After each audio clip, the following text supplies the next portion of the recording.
नमस्कार, अरुणाचल समाचार में आपका स्वागत है। मैं हूं शोभा। आए बुलेटिन में सबसे पहले देखते हैं मुख्य समाचार। ईटानगर राजधानी क्षेत्र के जुलांग में भाजपा महिला मोर्चा की अरुणाचल प्रदेश इकाई की बैठक। महिला मोर्चा की बैठक में मुख्यमंत्री पेमा खांडू ने सदस्यों से सरकार की विभिन्न योजनाओं के बारे में जन जागरूकता पैदा करना और महिला सशक्तिकरण में योगदान करने का किया आह्वान।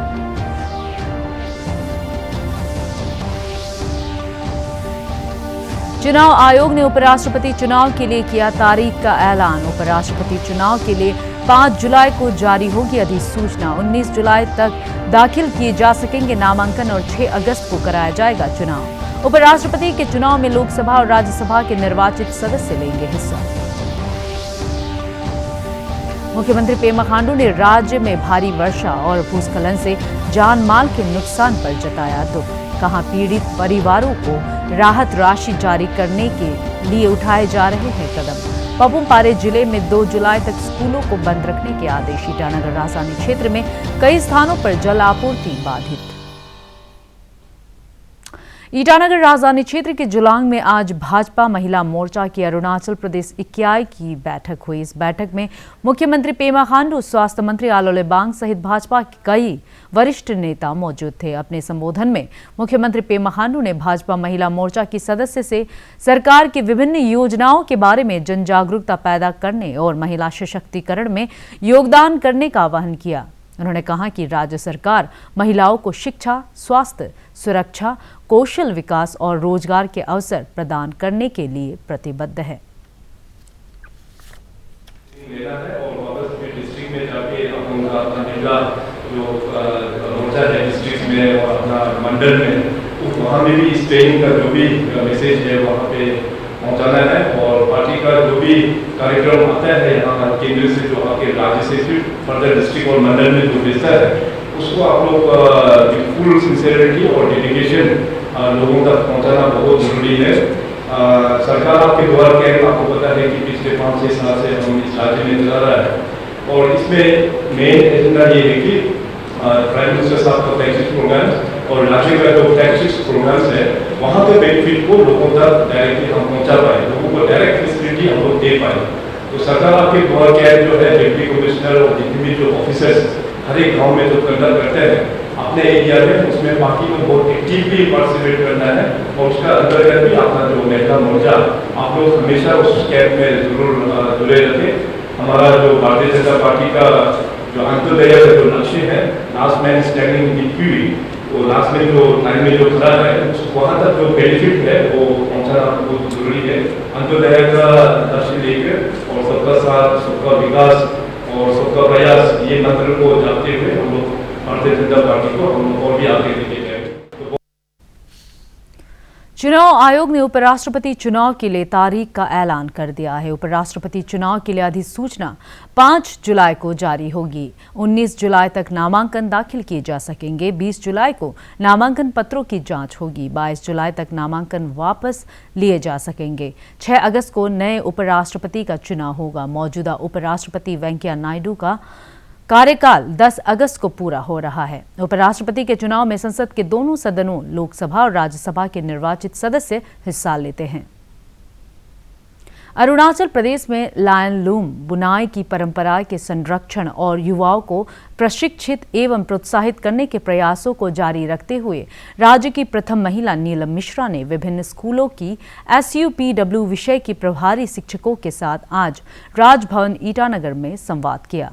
उन्होंने कहा कि SUPW प्रोजेक्ट में लायन लूम को शामिल करने से पारंपरिक बुनाई कला का प्रोत्साहन मिलेगा। श्रीमती मिश्रा ने कहा कि इससे छात्राएं लायन लूम बुनाई में परंपरागत होगी और उन्हें आत्मनिर्भर बनने में मदद मिलेगी। उन्होंने SUPW शिक्षकों से छात्रों में पारंपरिक बुनाई के बारे में जिज्ञासा पैदा करने और उनका कौशल विकास करने का आह्वान किया। I have got a request and rather I have an emotional attachment with one loom now. And it is not that other handloom or handicraft is not important, that is equally important. And since many schools might be having co-ed, the boys and girls, so in SUPW or any class or anywhere, wherever you feel you can motivate them for doing this, it will be good, because the weaving process of a basket and a loin loom is almost same. Or then even you have to select and push it on. And I had idea of telling you people, you are principal, so you can of course communicate, that 6th to 8th we can devote on this work. And then 9th, 10th of course they are busy in their studies. So it can be prepared in 8th, whatever is required for SUPW. From 6th to 8th they can prepare it and keep it. And 9th, 10th they don't have any tension of SUPW exam. Whatever it is, it is ready by in 8th class. So I had some idea. So this can be initially to start with for the children, to create interest in them for girls basically. And for the boys you can have for basket making, and that will be useful if you have a small basket for teachers' table everywhere. मुख्यमंत्री पेमा खांडू ने राज्य में भारी वर्षा और भूस्खलन से जान माल के नुकसान पर दुख व्यक्त किया है। मुख्यमंत्री ने कहा कि बाढ़ और भूस्खलन की घटनाओं में मारे गए लोगों के निकट संबंधियों को अनुग्रह राशि प्रदान करने के लिए जरूरी कदम उठाए जा रहे हैं। अपने ट्वीट संदेश में मुख्यमंत्री ने प्रदेश के लोगों से जिला प्रशासन द्वारा भारी बारिश और भूस्खलन के संबंध में समय समय पर जारी दिशा निर्देशों का पालन करने की अपील की है। श्री खांडू ने कहा कि राहत और बचाव कार्यों में जिला प्रशासन के साथ एनडीआरएफ और एसडीआरएफ की टीमें सहयोग कर रही है। ईटानगर जिला प्रशासन ने भी लोगों से लगातार वर्षा के मद्देनजर सावधानी बरतने की अपील की है। भूस्खलन के कारण ईटानगर के आबोतानी कॉलोनी से नीति विहार के बीच सड़क संपर्क बाधित है। जिला उपायुक्त तालो पोतोम ने लोगों से बाढ़ और भूस्खलन के खतरे वाले इलाके से सुरक्षित स्थान पर जाने या राहत शिविरों में शरण लेने की अपील की है। उन्होंने कहा कि भूस्खलन बाधित सड़कों पर यातायात बहाल करने और क्षतिग्रस्त जल आपूर्ति की पाइपलाइन की मरम्मत के लिए हर संभव कदम उठाए जा रहे हैं। सस्पेंशन ब्रिज से जहाँ आता है पाइपलाइन जो है वो एंकोर थोड़ा डैमेज होने का कारण से नाहरलगन में भी पानी 2-3 दिन तकलीफ होगा, और ईटानगर का भी बाद बस्ती पार करके वहाँ में भी डिस्टर्बेड हो गया, तो ईटानगर में भी पानी का थोड़ा प्रॉब्लम होगा। जो लोग पानी अभी अपना टैंकी में जो रखा है उसको इकोनॉमी के लिए यूज़ करने से अच्छा है, तो अभी हमने एक्शन साहब से बात किया पीएचई का, तो टैंकर से सप्लाई किया जाए सेक्टर में, तो उन लोग लगा हुआ है, तो इसलिए पानी को थोड़ा से इकोनॉमी के लिए यूज़ करना बहुत ज़रूरी होगा। मैप का मुताबिक साहब देखेगा जो यहाँ में आप जो जहाँ शिविर है ये थोड़ा लाल टाइप का है, और ये वेरी हाई, और यहाँ देख सकते हैं कि हम ये ईटानगर ये एपी सेक्रेटरीट है। यहाँ जितना भी ये चंद्रनगर से लेके ये जितना नदी जो गया है पश्चिम रिवर जाके नौहर लोगों से जाके, ये पूरा ही जो नदी में नाला में जितना है यहाँ तो बहुत ही रिस्क जोन है फ्लड का, तो यहाँ में जो भी लोग बैठा है वो वहाँ नहीं बैठना चाहिए, और जब भी इस प्रकार का बारिश आता है उन लोग सेफ प्लेस में जाना चाहिए। लैंडस्लाइड के लिए भी जो ये अभी मैप देख सकता है ये कलर वाला वेरी हाई है, हाई मॉडरेट, तो सिर्फ ये सिविल सेक्रेटरीट को सिर्फ छोड़ के है, रेस्ट तो आप दिखाई देगा कि सब लैंडस्लाइड जोन है।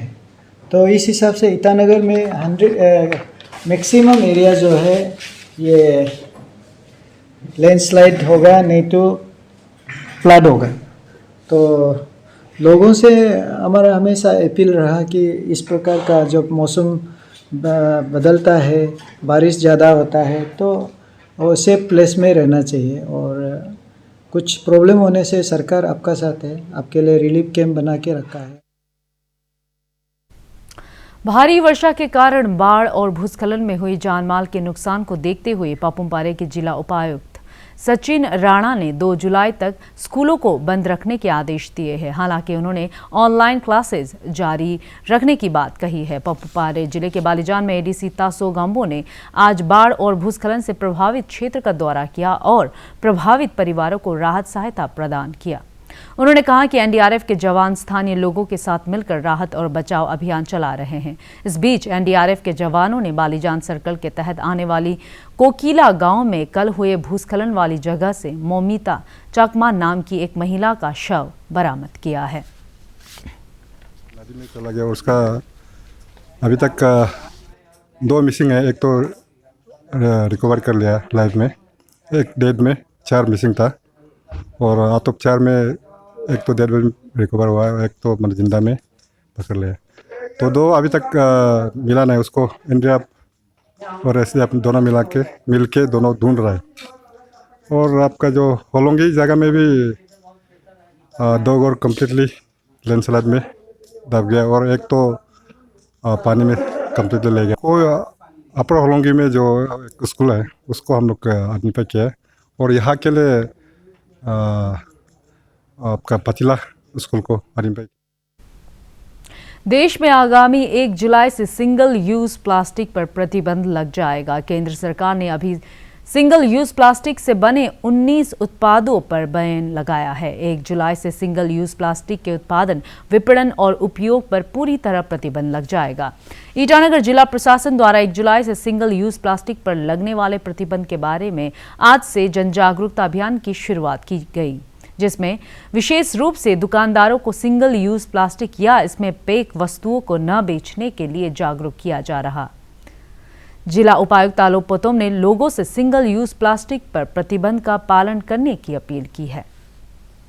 ज़मीन के लिए, फ्यूचर जनरेशन के लिए जो सही नहीं है उसको यूज़ नहीं करना चाहिए। तो 75 माइक्रोन तक अभी दिया गया है, अभी लेटेस्ट नोटिफिकेशन में। पहले में 45 माइक्रोन था।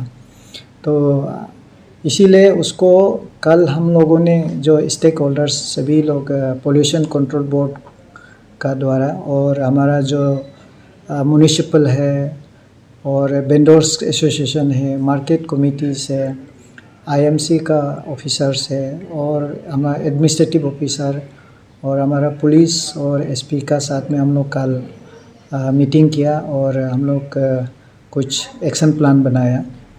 तो वो एक्शन प्लान में ये है कि फर्स्ट जो है अभी जितना भी वेंडर्स एसोसिएशन है, मार्केट एसोसिएशन है, उन सभी को रिक्वेस्ट किया कि ऑलरेडी जो स्टॉक में है उसको कलेक्शन करके पोल्यूशन बोर्ड को दिया जाए, नहीं तो आईएमसी को दिया जाए।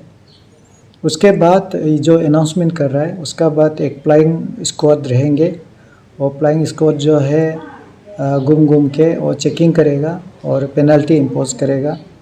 तो इस विषय में सभी को मालूम है, ज़्यादा हम लोग को हमको बोलने का नहीं है कि हमारा जो ज़मीन जो है वो भरता नहीं है। लोहित जिला प्रशासन की तरफ से कई दिनों से हो रही भारी वर्षा से नदियों का जल स्तर बढ़ने के मद्देनजर जारी दिशा निर्देशों के बारे में लोगों को जागरूक किया जा रहा है। जिला प्रशासन ने लोगों से नदियों के किनारे न जाने, बाढ़ और भूस्खलन के खतरे वाले इलाकों से सुरक्षित स्थानों पर जाने की अपील की है। और बुजुर्गों को भी ऐसा मौसम में बाहर जाने से रोके। तेजी डिस्ट्रिक्ट एडमिनिस्ट्रेशन की तरफ से ऑर्डर जारी किया गया है। असम में बाढ़ की स्थिति मंगलवार को और अधिक बिगड़ने से 5 और लोगों की मौत हो गई। राज्य में बाढ़ से करीब 25 लाख लोग प्रभावित हैं। सिलचर शहर में ज्यादातर इलाके अभी भी जलमग्न हैं। ब्रह्मपुत्र, बेकी, कोपिली, बराक और कुशियारा नदी खतरे के निशाने से ऊपर बह रही है, जबकि अन्य नदियों में जल स्तर घट रहा है। असम राज्य आपदा प्रबंधन प्राधिकरण ASDMA के अनुसार राज्य के कछार में 2 और चिरांग जिले का 1 व्यक्ति बाढ़ में लापता है। मुख्यमंत्री हेमंत बिश्व शर्मा ने बाढ़ की स्थिति का जायजा लेने के लिए बेजली जिले के कुंवारा में तटबंध में टूटने वाली जगह का दौरा किया। भारी वर्षा और भूस्खलन से सियांग जिले में जनजीवन प्रभावित है। भूस्खलन के कारण बोलेंग सुपले रोड कई स्थानों पर बाधित है। नदी का जलस्तर अचानक बढ़ने के कारण सुपले के पास लकड़ी का पुल बह जाने से आसपास के गांव के लोगों को मुश्किलों का सामना करना पड़ रहा है।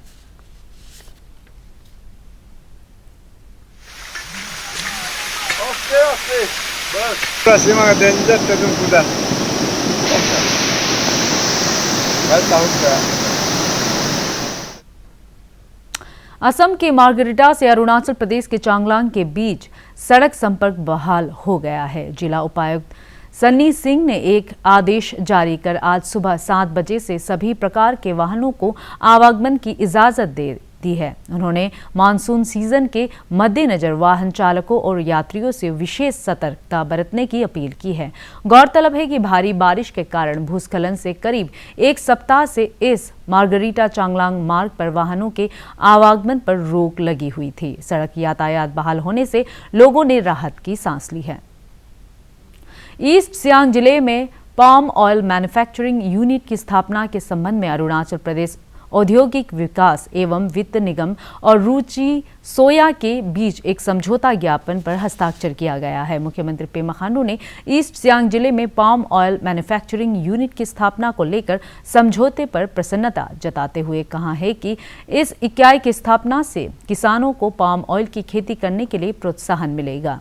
श्री खांडू ने अपने एक ट्वीट में कहा कि किसानों की आय बढ़ाने के लिए राज्य में कृषि, बागवानी और पशुपालन क्षेत्र के विकास के साथ ही किसानों के उत्पादों के विपणन के लिए सभी जरूरी कदम उठाए जा रहे हैं। अरुणाचल समाचार के आज के अंक में इतना ही। जाने से पहले आप सभी से अनुरोध है कि कोविड-19 के दिशा निर्देशों का पालन करें, हमेशा मास्क लगाए, बार बार हाथ धोए और सोशल डिस्टेंसिंग के नियमों को मानें। कोरोना महामारी से बचाव के लिए आपका वैक्सीन लगवाना भी जरूरी है। अगर आप वैक्सीन लगवाने के पात्र हैं तो जरूर लगवाएं। हम कल फिर हाजिर होंगे अरुणाचल और देश दुनिया की खबरों के साथ। चलते चलते आपको बता दें कि आप अरुणाचल समाचार हमारे YouTube channel DD news Arunachal पर भी देख सकते हैं। देखते रहिए अरुण प्रभा। नमस्कार।